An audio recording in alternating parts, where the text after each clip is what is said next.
everyone, welcome back to BOCHIKNOT Macrame. My name is Nicole. We are going to be going over something super exciting today, and that's a DIY Macrame Mandala mirror.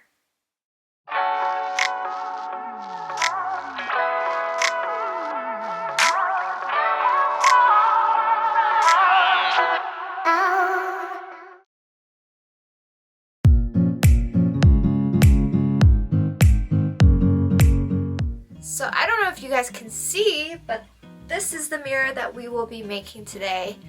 It is a beginner-friendly pattern because all you have to do is get one section of the petal, and then all you have to do is repeat that again 10 more times around the ring, and then you're done the mandala.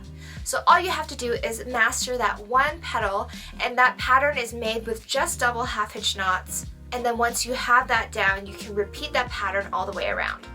Another great thing about this pattern is you can make it as small of a mirror or as big of a mirror as you want. All you need to know is that one petal pattern, and then depending on the size of the ring or the mirror that you have, then you can just include as many petals to fill up the ring size. If you guys have been following my BOCHIKNOT macrame patterns, then you guys will know that I love to add texture to my pieces, whether that is through adding macrame tassels, macrame flowers, or just beads and other add-ons. I absolutely love adding some sort of texture to a piece to make it stand out. So for this one, I incorporated some large hole wooden beads to the ends of the petals to make the mandala mirror stand out. I would say for me, the most challenging part of this pattern was shaping and trimming the fringe to make sure it is consistent all the way around. Depending on the type of cord you are using, it might take a little bit longer or it might take less time. And it also depends how particular you are with shaping the fringe. I am pretty picky about keeping it a consistent shape all the way around, so I tend to spend hours just fringing and combing it through and trimming it so that it looks right. To help with the fringing process, I did use hairspray to spray the cord while cutting and trimming the fringe. If you guys have hairspray or fabric stiffener, both of those should work. I did really enjoy making this, so I hope you guys did too. If you did, make sure you guys stay tuned for more videos just like this on my BOCHIKNOT macrame channel by clicking subscribe and by turning on bell notifications so you get the most up-to-date notifications when a new tutorial is released, and make sure to give this video a big thumbs up. And with that, let's begin. Before we begin, you will need some materials and supplies. I've used cotton cord, a metal ring, a mirror, large hole beads for this pattern. And you'll also need the recommended cord lengths as stated below. I'm going to show you guys the supplies I will be using in this tutorial. This is a 4mm single strand cotton cord from our foundation cord line.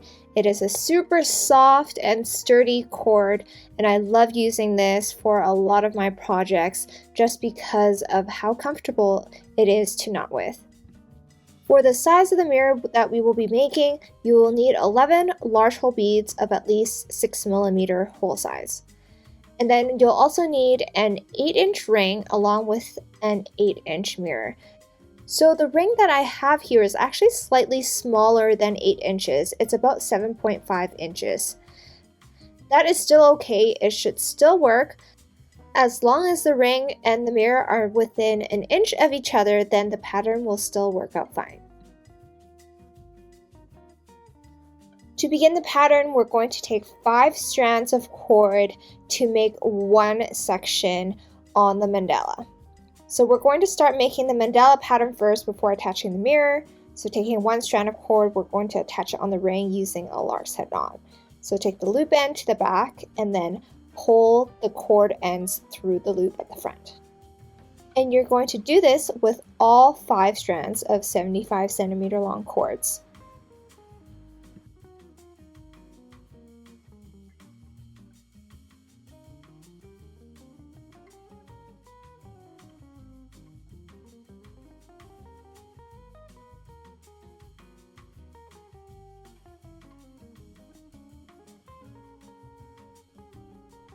Now that we have all 5 strands attached onto one side of the hoop, I'm just going to tape the ring down so that I can work on knotting this one section without it moving all over the place.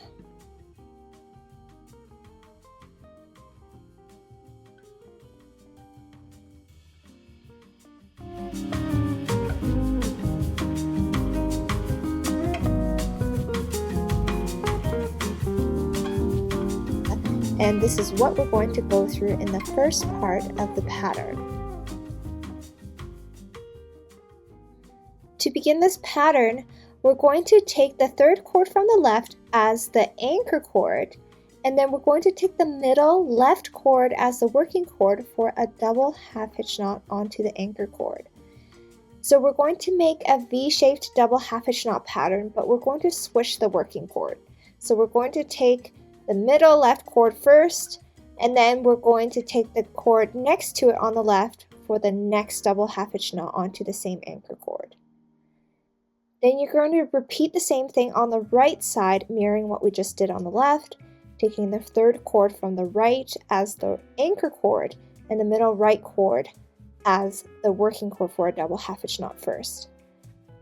Then take that next cord to the right and make a double half hitch knot onto the same anchor cord. Making the V-shaped double half hitch knot pattern this way will not show much of the cords in the center. It'll have an empty hole like you can see here. Then close off with one more double half hitch knot with the middle two cords.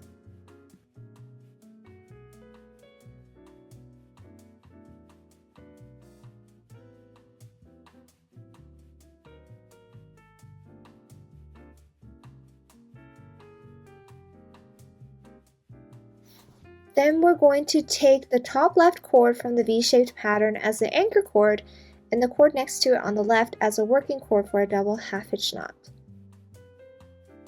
We're going to try to make it as tight to the top as possible. Then take the next cord to the left again and make another double half hitch knot onto the same anchor cord. Using this same working cord now, we're going to make a double half hitch knot going the opposite direction, so diagonally to the right.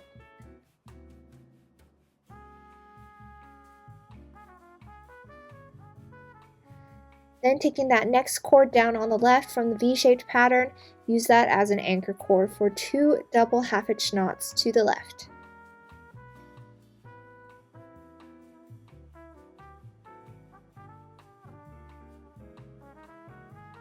Using this same anchor cord and working cord, make a double half hitch knot facing the other direction, so diagonally to the right, similar to what we did above.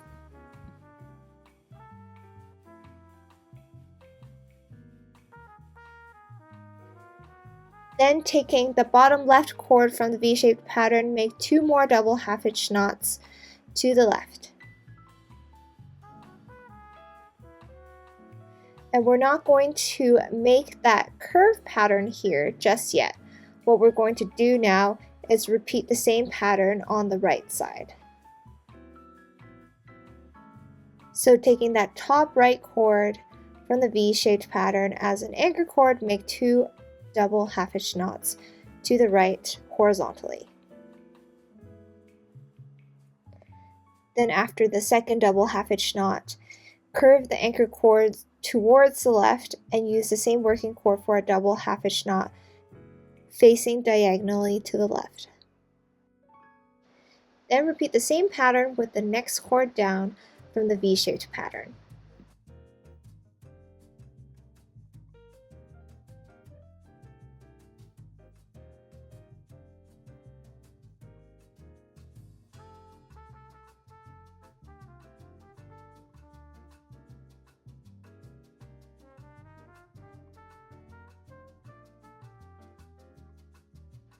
Then with the middle right cord, so the next cord down from the V-shaped pattern on the right, make two diagonal double half hitch knots to the right.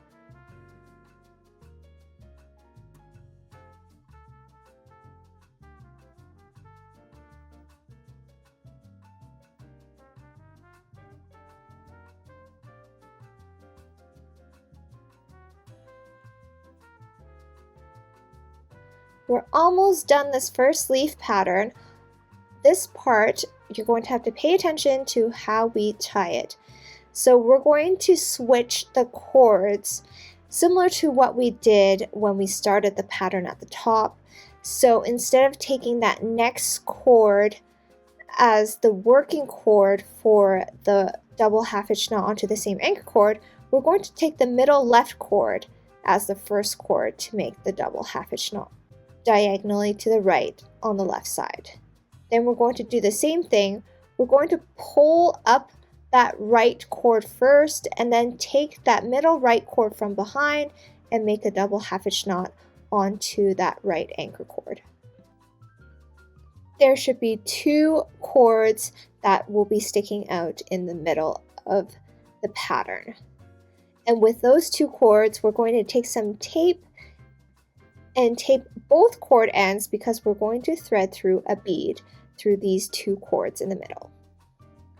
Taping the ends will definitely help shrink the size of the cords so that you're able to fit them both through the bead more easily, especially if you have beads that have a slightly smaller hole. Because I'm using 4mm, I would say the lowest or smallest size hole you would go is a 6mm, which is what I'm using. Then now we're going to take the cords underneath the bead and use those as working cords to finish off this diamond pattern on the double half hitch knot to close off the leaf. So take the left cord and make one last double half hitch knot facing the right side on the left anchor cord, and then repeat the same thing on the right side.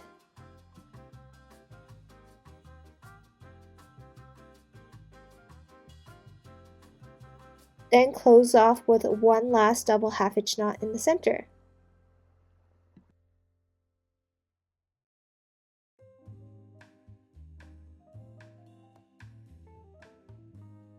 And you are now complete with 1 petal on the mandala. All you need to do now is repeat this pattern all around the ring for a total of 11 petals. Or if you're using a different size ring and mirror, just repeat this pattern until you filled up the entire ring.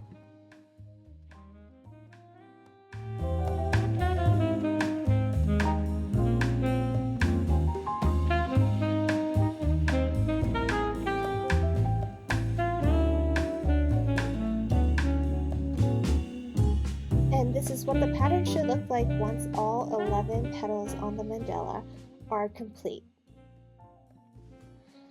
So as you can see, the mandala is now complete with all 11 petals. Depending on the size of ring that you use, you could either have less petals or more petals, but you're going to make enough to fit the entire ring. So what we're going to do now is we're going to trim the fringe. So we're going to trim the excess cord from each of the petals. I will leave a few inches, so maybe 2 inches from the side of the leaf pattern. And I would snip off all of the excess cord.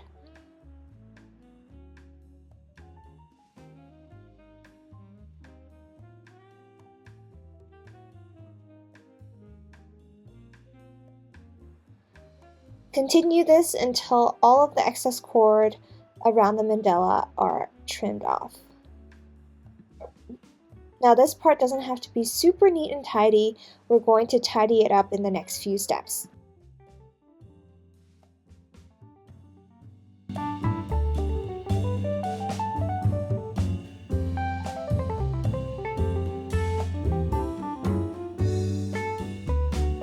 Once you have trimmed the fringe, we're going to comb through and trim the petals to your desired size and shape. So now once the fringe is cut off, this is probably going to be the longest part of the pattern, and it's going to be combing through the fringe and then trimming it to your desired shape and length. So depending on the type of cord that you use and if it will stay put as easily, this cord curls slightly. So what I do to hold its shape so that I can cut and trim the fringe more easily is I use hairspray after I comb through all of the fringe. So once I comb through the fringe several times, if I want to keep it from curling too much, I will just hairspray the fringe. Then I can cut and trim the fringe more easily and it will hold shape after. So I'm combing through the fringe, and once I've combed through and the fringe looks straight, I'll put some hairspray, I'll comb it some more, and then trim to my desired shape.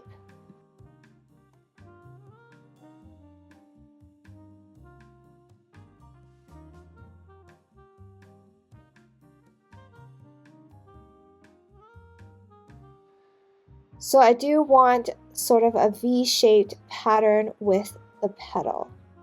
So I'm going to cut diagonally to the left and then diagonally to the right.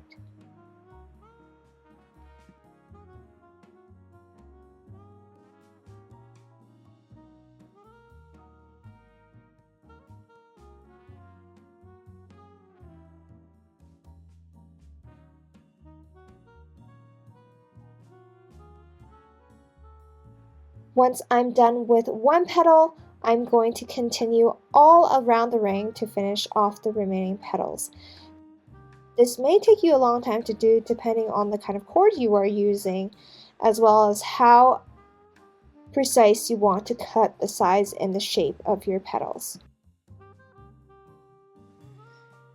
Once you're done trimming, this is what your pattern should look like. If you're wanting to just make the mandala, you can stop here, or you can add a mirror to the back of this pattern. What we're going to do is turn the pattern upside down, and we're going to place the mirror on top of it. What we're going to do now is take a strand of cord, and we're going to attach the mirror onto the mandala.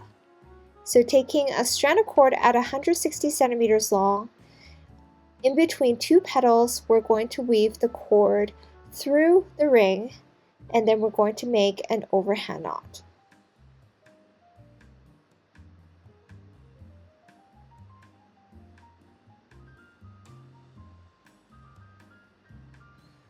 Placing the mirror back to where it should be, we're going to take both cord ends and bring it to the opposite sides.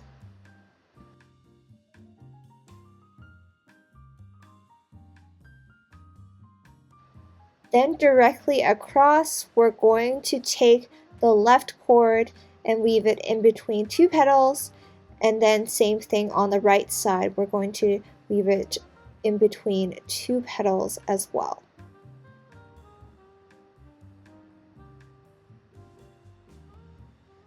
Make sure that the cords are nice and snug so that the mirror won't shift as much.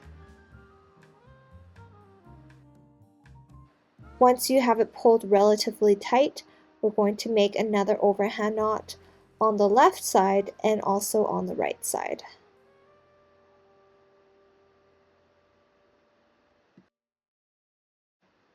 Now there is an easier way to attach the mirror onto the mandala. If you want to just glue the mirror onto the mandala, you can totally go ahead and do that. I don't really like using glue too much for macrame. I find that most of the time you can use knots to attach almost anything onto a macrame piece.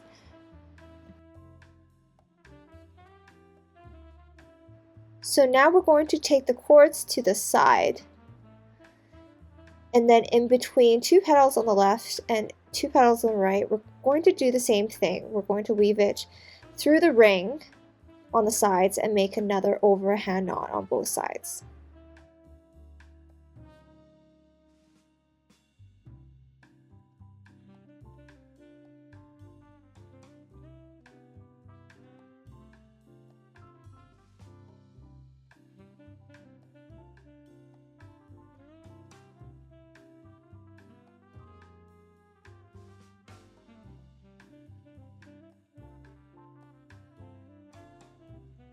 So once that's complete on both sides, we're just going to finish off the last part, and what we're going to do is crisscross the cords. Take that left end and we're going to make an overhand knot onto that right cord where we started off the pattern. Then we're going to do the same thing with that right cord onto the left side and make an overhand knot. Then take both cord ends and make one last double overhand knot. And you have now secured the mirror onto the mandala, and you may now hang this mandala mirror up. And that's a wrap with the Macrame Mandala mirror tutorial. I hope you guys enjoyed it. If you guys didn't want to make it into a mirror, you didn't have to. You can stop after the mandala part is complete and just use the mandala part as a wall hanging, or you can even use it as table decor, whatever you like to use a mandala for. So similar to this DIY mandala project that we have made today, we will be going over a few other round DIY macrame projects on my exclusive BOCHIKNOT macrame community on Patreon. And for those of you who don't know what Patreon is, it's another platform where I release weekly video tutorials, so whether it be helpful tips and tricks, an ebook pattern, or other DIY macrame. There is a different theme every month, and for February 2021, we are going over round macrame projects, such as dream catchers, mandalas, all that fun stuff. So if you guys are interested in learning more about how to make round macrame and DIY projects around that, or if you're interested in learning everything else about macrame, because we do go through a different theme every month, and once you get access to Patreon, you get access to all previously released video tutorials. So if you guys are interested, check out the link in the video description below. Thank you. As always, thank you guys for watching, and make sure you guys follow me on Instagram at BOCHIKNOT to stay tuned for my latest creations. Thanks for watching, and I'll see you guys next time.